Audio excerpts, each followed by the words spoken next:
Welcome, everybody. We are the Shaded Pixels podcast. Oh boy, where we break down video games to their shadings and pixels, topic by topic. Look, everybody, it's the summer. My tongue has taken off the summer already, so I already messed up the intro. Ladies and gentlemen, you have the one and only BJ Brown, and our hosts for the day, as usual, are Esteban Cuevas. Hi. Over there. And Shawn the Heartbreak Kid Richards down there. I'll take what I can get. Same word. But today, ladies and gentlemen, we're kind of taking it easy. You know what I mean? It's been really hot. Everybody's surviving the heat wave. We're gonna try to take it easy on you guys, make it lighthearted, and kind of just talk about the summer, because it seems like every single gaming company in terms of like gaming releases decides to take the summer off also. Mm-hmm. So with that said, we decided, why don't we just fill you guys in on what we do to survive the whole summer drought? Yeah, because I know there's stuff that you guys decide to do. Since you can't buy everything or play everything, you got to figure out some other way to get by. Yeah. Right? Yeah, absolutely.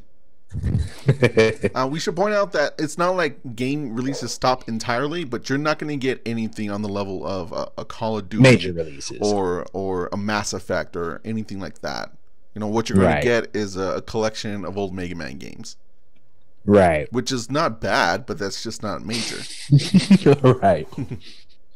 Yeah, the summer season seems to be more of a dumping ground for DLC or remasters or something like that, rather than something where new releases are coming out to grab your attention. Yeah. Usually, like for example, going back to like Call of Duty and Battlefield stuff, this is usually around the time you get the last of the DLC for those games. Usually, yeah. Last of their previous generation before they drop the new hotness on you. Mm-hmm. Or just the last game. I have a problem calling them generations. It's one every freaking year.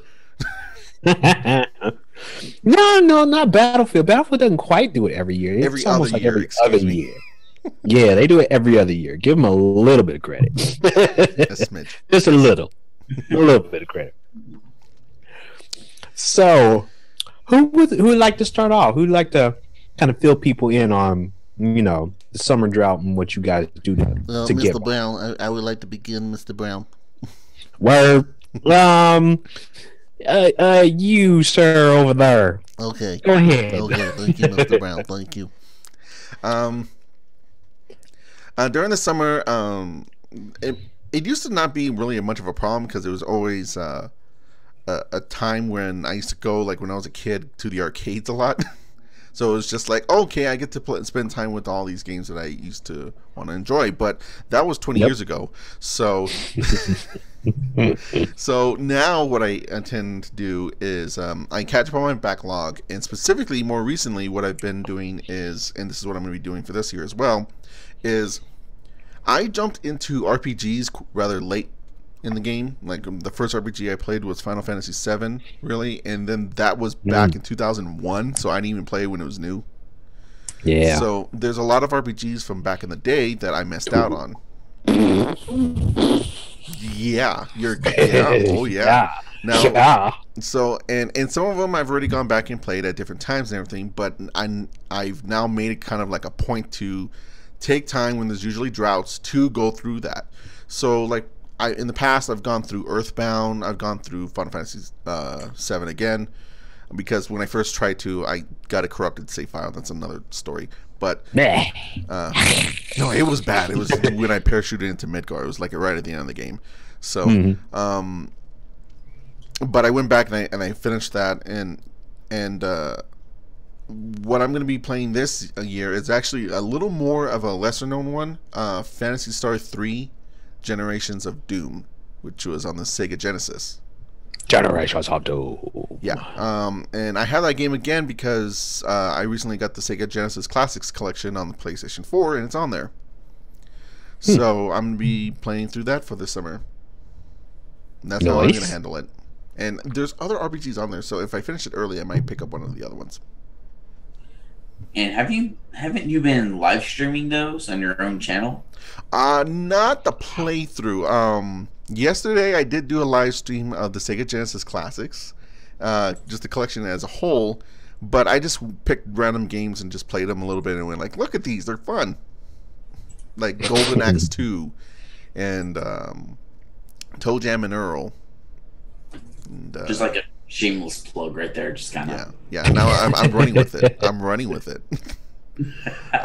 But yes, thank you for that, Sean. But yeah, that's what I've been doing. For this, and that's what I'm going to be doing for the summer. I've already gone through, I think, 3 hours of Phantasy Star 3. I feel like it's been more. And man, that game is grindy as hell. But it's also really like interesting because the whole place is like this fantasy setting, but it also has a lot of sci-fi elements. It was Final Fantasy before Final Fantasy became Final Fantasy as we know it now.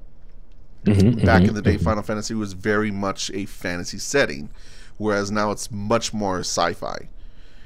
This is a mixture of it, where you have like kings and queens and everything like that, but there's also androids running around. So, I know, right? Yeah, I'm with it. Right? And you go to different parts, and like there's one part of the land that's like completely frozen over, and it's like we're freezing, and there's no water, and we're gonna die. And then you go to the other part of the world, and you find out, oh, we have a weather machine. We must have fucked up. Can you please go fix it? No. And it's like the only one that can fix it is one of the androids. So you go over there and you fix it for them. It's like, yay, thank you. I'm like, okay, wow. Yeah. Meanwhile, would you like me to? Why don't you go to the whatchamacallit, the smith in the what do they call? I can't think of the word now. People, the guys smith? who like blacksmith. Blacksmith armor. Go to blacksmith and like sharpen your sword and like I got an android though. Yeah, I mean, he's got like I a guess laser. That's cool, but yeah, it's like a mixture of the two, and it's really interesting. But it's also, it's an old RPG. It came out in 1990, so this is before Final Fantasy 4/2 on the Super Nintendo. So it was before there was like really big storytelling in RPGs. So it feels like it. That's why it's all grindy. I feel like it has more in common with like Dragon Warrior on the NES than it does a Final Fantasy on the Super Nintendo. Right. Yeah. But I'm enjoying myself, and that's what I'm gonna be doing. Memories. You got memories of that? Well, not specifically of Dragon Warrior, but just of that time period and like the stuff that I was playing back then. Yeah.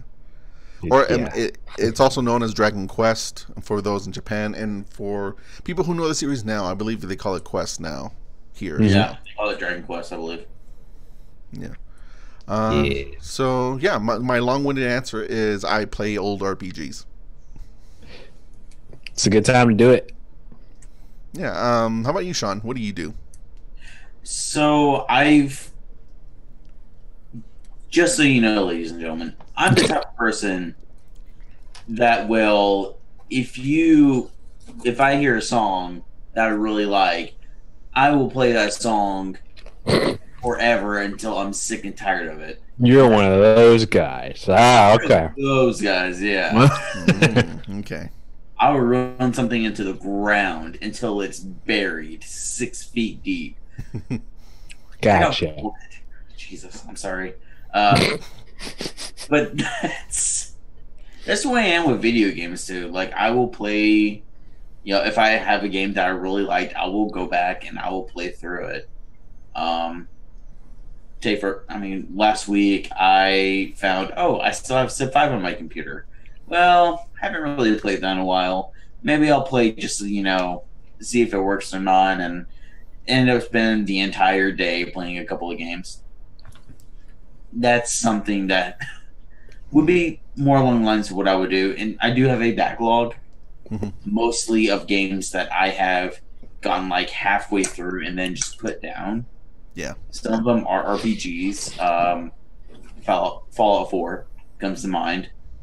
That I started getting. All the freaking Fallouts for me. I think everyone has Fallout in their backlog, even if they've actually finished the game, because there's like so much other stuff you could be doing. Oh man, Yeah, I have Fallout 4. I have Fallout New Vegas on my backlog too. But sometimes they can even be like some single player games that I got from PlayStation Plus or Games with Gold or the Twitch free games or just the free games that are showered out every now and again. Yeah. I still have those that I want. Well, like, you know what? I have this. Might as well sit down and play it a little bit. You know? Oh, hey, I have all these Sonic games. I really need to play one of them. So I do that. Man, I have, I don't know how many Sonic games on my hard drive right now. There's a lot of Sonic games. There's a lot of Sonic games. There are. Not all of them are good. No, they're not. As a Sonic fan, I can tell you, no, they're not. And I think part of the reason is, and people don't realize this, is that Sonic is annual, just like Call of Duty. Makes sense. And that's why there's so many. It's a cash cow. And that's why they're not all good. Yeah, it's a cash cow. You know, it's. Yeah. There's been breaks every once in a while, but yeah, it's mostly annual. It's yearly. Yeah. And it's usually just one of those things where I just like kind of take a look at my shelf and I feel like, do I want to play something different today? But typically, summer is more comfort food for me. It's more of the ones that I'll be like, you know what? I want to sit down. I'm going to play a few games. I want to play a bit of Crash Bandicoot. I want to play some PlayStation All-Stars Battle Royale. I want to... I mean, you do what you want, but... Hey, that was my comfort food game for the longest time. And like now it's a couple of different games, but it's one of those where I would just like sit down and just like, you know what? I'm just going to, play a few games, just kind of pass the time until I can sit down and really grind through a nice playthrough.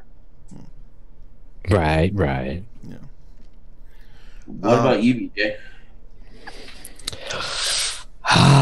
The summer. So, and this is probably true with you guys too. Every summer, after E3 drops, all of a sudden you get that mad, huge, major Steam sale where everything that's on Steam that you just go, holy crap, it's on sale for like $5. I gotta get it. And then, of course, like the next day you look at it again, like, how the hell did I miss that game? Got to get that too. So you end up with, your backlog grows into this massive list of just crap that either you said, okay, yeah, I really wanted to play these games. And then you saw like this other group of games that you were like, I wasn't going to play it, but since it was under $10, I bought it anyway. And then you see this other group of games where you're just like, it was cheap. Everybody else said it was good, but I've never heard of it, so I bought it anyway, right? So I've got those three graduations of games that I look at every single time I get on my Steam account, right? And of course, just like Shawn said, that's not including the free games over the past, winter, fall, and spring that I got that I was just like, it's free. I'll just stick it over there and not even download it, but just say I want it, right? So you go through that list too, right? And then when it all boils down to it, most of the time, I don't touch any of them, right?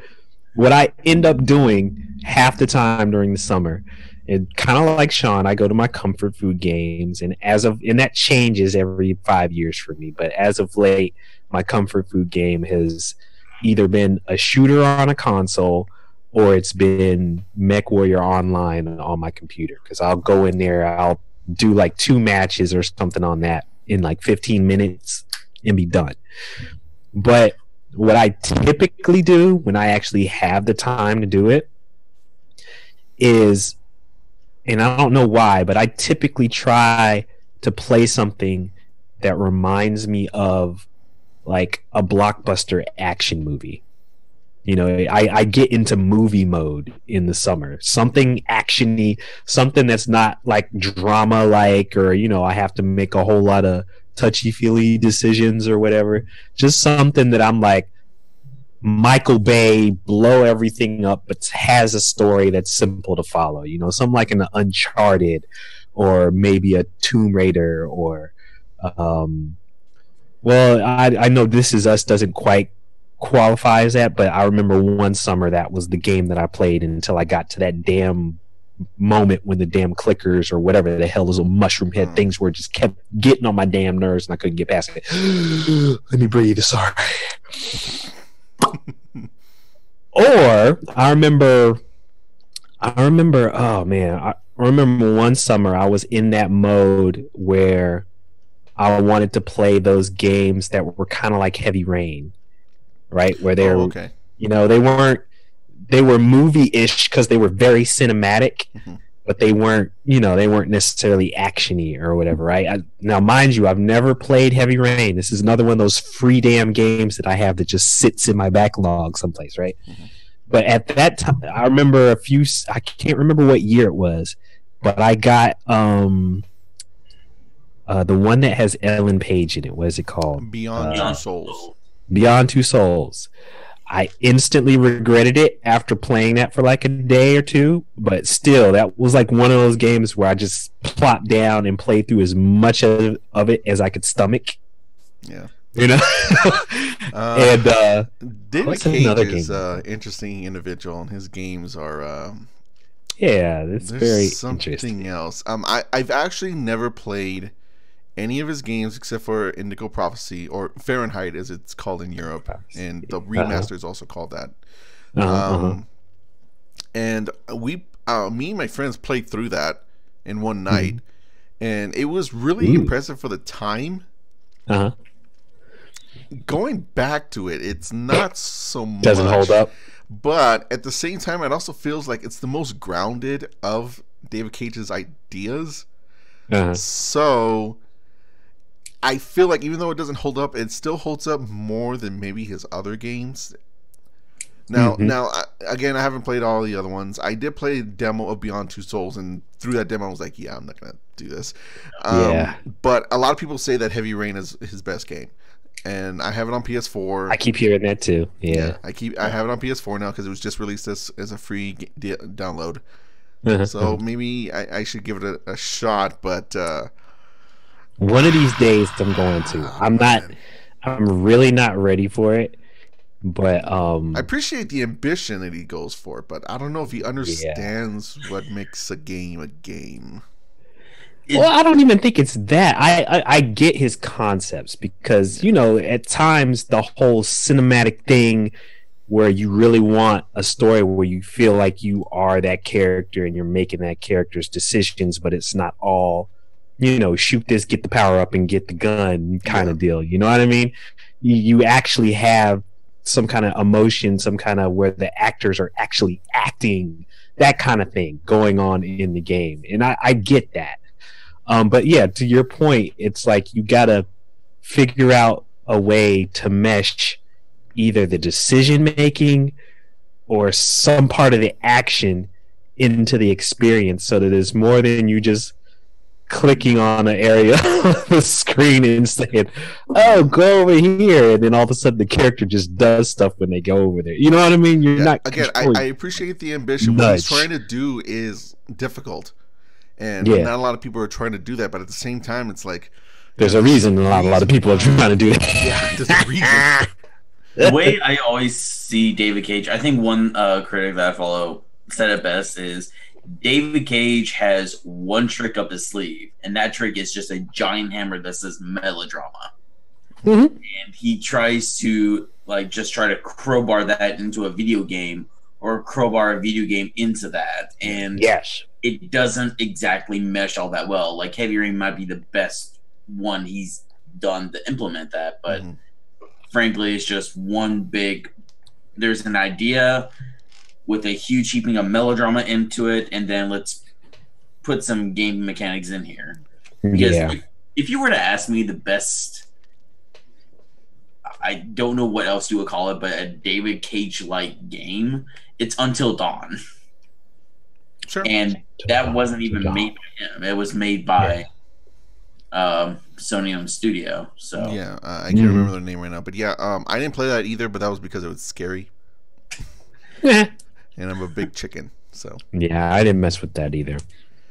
But I did hear great things, so I get into those kind of games most of the time because I spend so much of my gaming time between either a sports game like NBA or some open worldy, massive, Fallout kind of experience game or something like that through most of the year, that I'm like, I want to be able to blow through a game and finish it in a short amount of time without having to spend months playing it. You know what I mean? Mm-hmm. I kind of crave that at times because nowadays, and this is probably true for a lot of gamers, that a lot of casual gamers, I'd say, they just don't have the time all the time to play everything that they want and finish all those games. Instead, they'll play through a good portion of most of those games and then jump to the next one that they want to play and be like, oh, I'll come back to it, and then never do. Yeah. You know what I mean? Yeah. So that's typically who I am. That's why I kind of use the summer to be like, okay, I pick a game. I say I'm going to finish it like this month or whatever. I try to do that. And then I try to go into my comfort food games and then until like the next big release comes out. Yeah. I think that's a problem for gamers in general, because even if you're a hardcore gamer, that means there's even more games that you want to play. And then even though you're playing all these games that you like and you make time for it because that's what you like to do, you're never going to get through everything because you like too many games. Yeah. The only difference is if you're like a specialist. Like if you're somebody who's like, I'm only going to play oh yeah, there's those completions people. Yeah, that they'll have certain games where when that game comes out, everything else is just on the shelf, and they play that game to 100% completion, and then they go back and play other stuff. or even like people who just don't like other types of games. The people who are like, I only like MOBAs, so I just play League all day, and that's just my game. And then maybe on the side or something, I'll play, I don't know, some other form like Hearthstone or something. I don't know. Yeah, something that is basically online multiplayer of some sort that has a leaderboard where they're constantly working on that leaderboard, and that's what they're looking at. This is still people who play, WoW, World of Warcraft, and that's their game, and they anticipate the next expansion pack. And then on the side, they'll do something else, and they don't really care about Call of Duty or the new Grand Theft Auto or Red Dead or whatever, or they don't have any time for any other kind of competitive games like that either. They don't have time for non-competitive games. Fortnite or a fighting game or anything else that's supposed to be online. Or Broforce. Which is an awesome game. Yeah. And another thing that I think a lot of gamers do, myself included, is I will look back, not like my personal backlog, but at the games I've missed growing up. Because growing up, I didn't have a Nintendo 64. And I didn't play some of the, or really a GameCube, and I didn't get to play some of those exclusive games. Like, one of the games I'm thinking about just going back and revisiting is Resident Evil 4. Because I've never played that growing up. I was like, I really missed out on this. I've heard it's really good. I'm going to go out and get it and play it. Or, back in the day, maybe I've never played Super Mario 64, and then I'll go and play that. It's something like that I know I've done from time to time during the summer, and I feel like other gamers do as well. Do you guys ever have that feeling? Like you just... not like games that have been on your backlog, but games that you miss from long ago. Well, yeah. I mean, like I mentioned, during the summer, I specifically focus on RPGs that I missed. Yes, BJ? So I have a confession. And this this kind of goes back to exactly what Shawn was talking about. So on Kickstarter, like last year, it was like one of those months that I had money to spare. And I was, being devious, and it was the summer, this time of year, Steam sale was done. I was looking for that next thing to jump on, and I came across this, I guess you would call it console, but it's more like an emulator console. And I'm sure you guys heard of these things, but this one is called the Dreamcade Replay. Okay.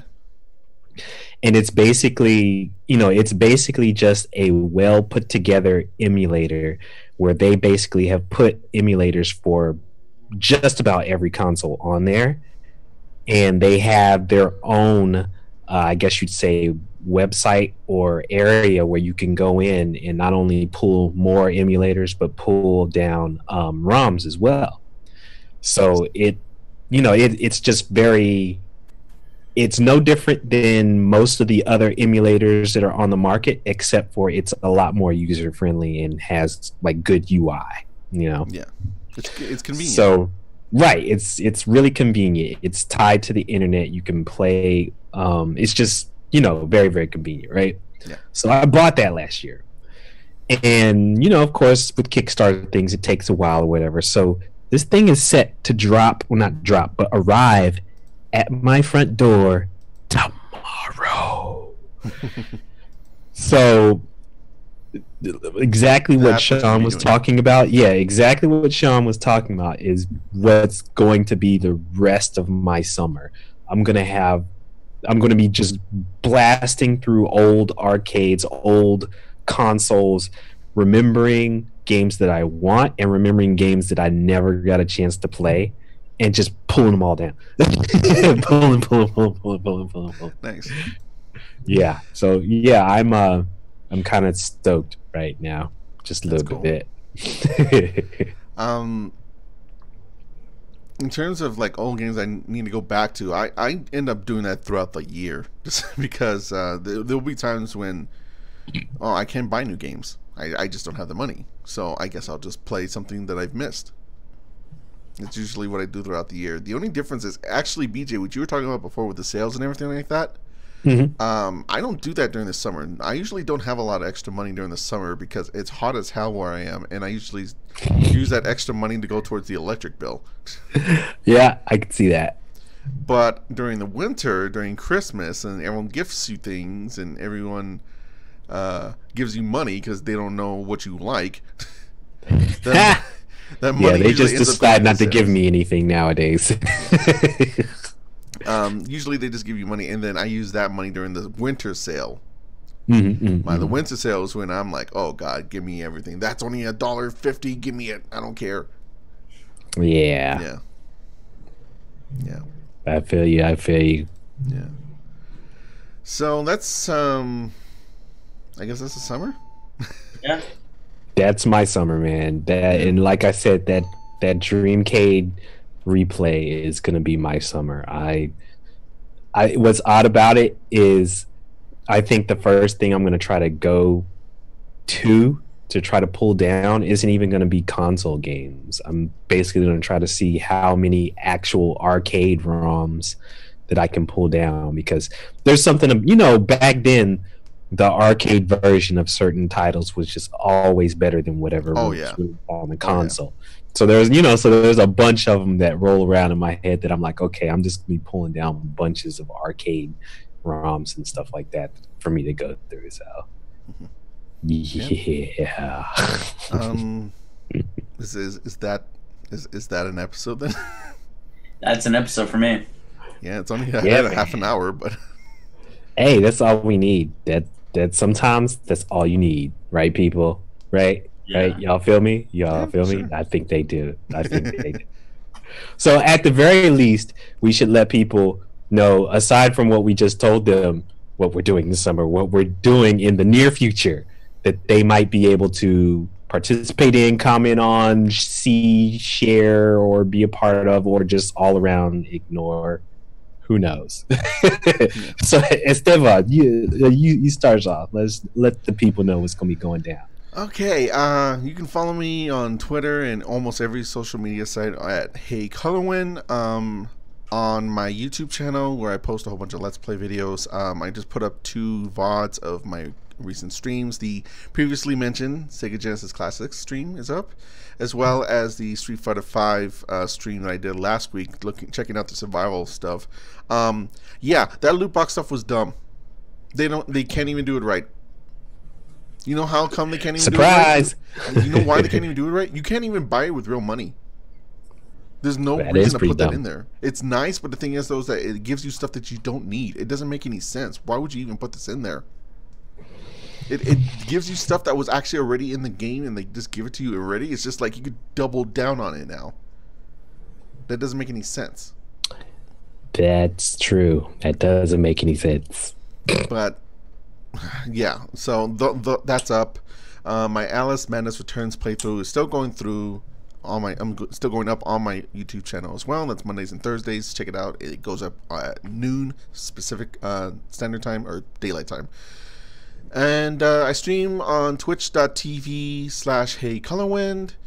There's no stream going to be this Thursday because I got some prep work on the back to do. But next Monday and next Thursday, I'll be resuming my Kingdom Hearts and ukulele playthroughs, respectively. So other than that, that is what's coming up from me. Nice. Heartbreak Kid, HBK, what's going on, man? All right.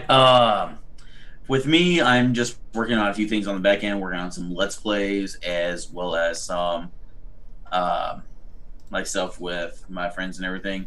Trying to put some of those together, working on those in the back. I'm going to try to get one of those up once a week. You can always follow my channel at Shawn Studios on YouTube and Little Big Ham on Twitter. That way you can check up to see what all I have going on. I do plan on getting a few extra things lined up, but right now, that's the main thing I'm working on. Beautimous. And as for myself, it seems as of late, because of the little one, I've been doing a lot less streaming as of usual. But I'm trying to at least keep the written word well and alive. So definitely keep your eyes on Heed Mag's Geek Swag area. I think recently I dropped an article for the Epic Tavern game. My impressions of that game is up. I think soon I should have a review of the State of Decay 2 on fanbros.com, so keep your eyes out for that. And somewhere in there, I'm hoping I can start getting a little bit of streaming in there, especially now that I will have the Dreamcade replay. So hopefully I'll be able to get some streaming of some stuff on there. Once I actually come down from my high of downloading ROMs and stuff like that. Hey, I would love to see an unboxing. Just saying. Oh yeah, I should probably do that. That's a good idea. I should probably do that. But ladies and gentlemen, as we said before, that's all we have. But make certain you tune in here every Tuesday night, 10 p.m. Eastern Standard Time, all the other standard times and stuff that I don't know and remember. 7 p.m. Pacific. Yeah, all that one too, yes. And then look over there in the corner for all of our socials and medias and all that other kind of stuff. And just make certain you follow, subscribe, check us out, share with your friends, tell your mama, tell your papa, tell your friends, and your cousins, all right? Because we are trying to break things down for you. And if you let us know what you want us to break down, that'd be even better. So, ladies and gentlemen, as we said before, we are the Shaded Pixels Podcast. Thank you very much for tuning in. We out.